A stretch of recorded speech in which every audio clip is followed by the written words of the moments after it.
Ilang kongresista ay ginit na hindi biktima ng political persecution si Attorney Harry Roque. Plano ng dating opisyal na paghingi ng asylum pipigilan umano. Kung paano alamin sa sentro ng balita ni Mela Las Moras live. Angelic, desidido ang Makabayan Bloc na harangin ang pag-apply ng asylum ni Attorney Harry Roque. Giit ng grupo, hindi naman kasi umano biktima ng political persecution ang dating presidential spokesperson. Ayon kay House Deputy Minority Leader Franz Castro, pangungunahan nila sa Makabayan Bloc ang pagharang sa naturang plano ni Attorney Harry Roque sa pamamagitan ng House Quad Committee. Sa ngayon, may umiiral pa kasing contempt at detention order ang Quadcom laban kay Roque at iginitik Castro na dapat muna itong harapin ng abogado. Maaari raw idaan sa government-to-government channel ang opisyal na magiging posisyon ng Quadcom sa issue para maipaabot sa The Netherlands ang panig ng gobyerno.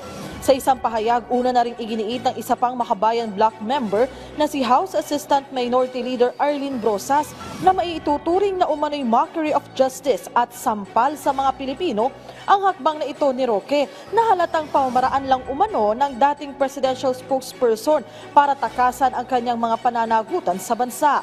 Ang Malacanang may hamon naman kay Roque ukol dito.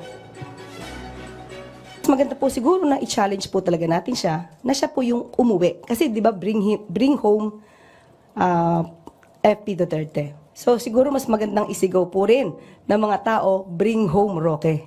Mars, umuwi ka na rito at harapin mo yung yung mga tinatanong ng Quadcom dito at i-clear mo yung sarili mo muna dito, no, bago ka mag-abuga-abogado kay dating presidente Duterte. So, karapatan mo naman yan na mag-abogado, pero dapat harapin niya muna yung mga questions ng members ng Quadcom dito at ma-clear out niya yung kanyang relation, no? O yung involvement niya sa Pogo. Ang liderato naman ng House Quad Committee target na ring isama sa kanilang susunod na pagdinig ang pagtukoy kung paano nakalabas ng bansa si Roque at nakapunta sa The Netherlands kahit may contempt at detention order na ilibas laban sa kanya ang joint panel. Nais na nilang pagpaliwanagin ang Department of Foreign Affairs at Bureau of Immigration ukol dito. We have to explain to the committee na Harry Roque is cited in contempt but is cut-free, especially ngayon lumabas na talaga with BP Sara pa and all other entourage dun sa Hague. Nagtatago nga siya pero doon napaka komportable siyang naglalakad, no? And hindi pa nga namin alam talaga kung from what country siya before Netherlands ang galing. So malalaman natin siguro yan in the next hearing, no? Wala pa naman yung ICC, may contempt na siya eh. Wala pa naman yung ICC na issue eh. He was already ordered detained. Unfortunately, he was not in the country. He left the country, no? For whatever reason, hindi niya na-serve yung kanyang contempt order.